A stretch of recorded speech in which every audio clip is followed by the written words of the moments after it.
the Bob Mills Weather Center, Oklahoma weather expert, Jed Castles.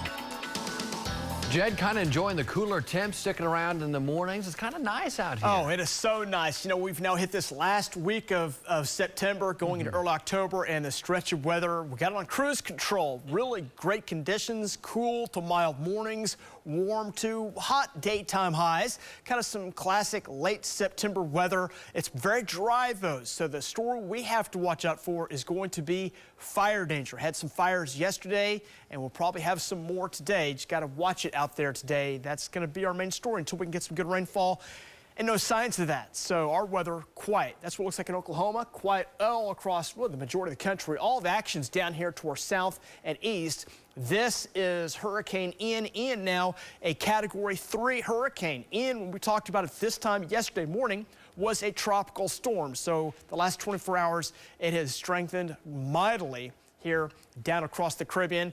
That is Cuba. That's moving into right now the west sides of Cuba, lifting on to the north. The squalls already impacting Florida, so setting up for a wet, stormy start this morning across Florida. Eventually, those winds will make their way up and move up toward Florida. A lot more details on that here coming up in just a little bit. Let's talk about our weather. We've got some great weather out there. 57 right now. Winds are calm, quiet conditions to get your day started off here early this morning. Temperatures around the metro, very pleasant, starting off in the 50s and 60s here currently. 66 Jones, 65 in Midwest City. Couple of the warmer numbers, but a lot of folks in the 50s now. OKC, Yukon, Piedmont feels great around El Reno. 53 actually in Mincos, so cool conditions there. So nice conditions here around the metro areas. We'll hover in the 50s through about 8 o'clock this morning, but another nice day. Temperatures warm pretty quickly. Like we saw yesterday, start off cool, warm pretty quickly. Made it up in the mid-80s yesterday. We'll be back up there again today.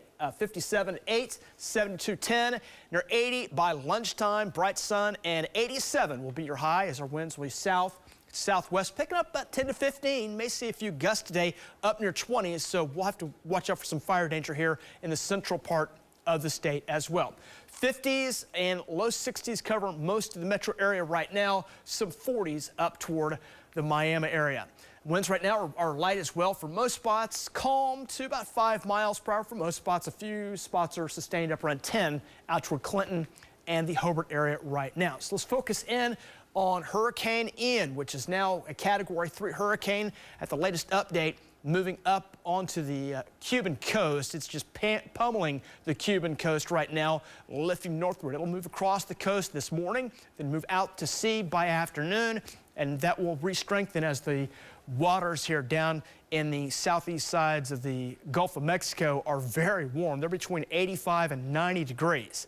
The waves associated with this hurricane are very high. They're up around 15 to 20 feet high as they batter the coastline of Cuba right now. And the winds on the other side of it, where the hurricane is now starting to lift across it, are still up as well, as the hurricane now inland onto Cuba. North sides, they're up also on the north side as well. So this is going to be a windy and stormy, maybe catastrophic type hurricane as it lifts to the north. Here's the latest update, lifting up toward Florida, getting close to Florida by late tonight into tomorrow morning. Already we'll see battering outer squalls impacting Florida late today. And this is a fairly slow mover. It won't move inland until late Wednesday night, early Thursday, and it's expected to make landfall right in Tampa. So this is going to be a major hurricane.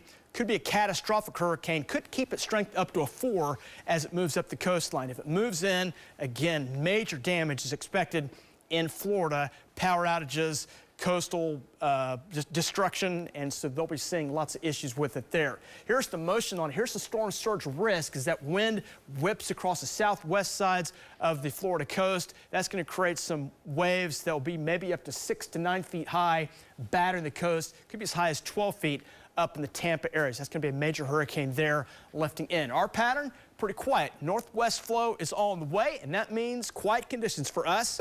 80s, maybe near 90 today into tomorrow, but most that 9-day will be in the 80s for highs, 50s and lows, and expect to see October begin on Saturday.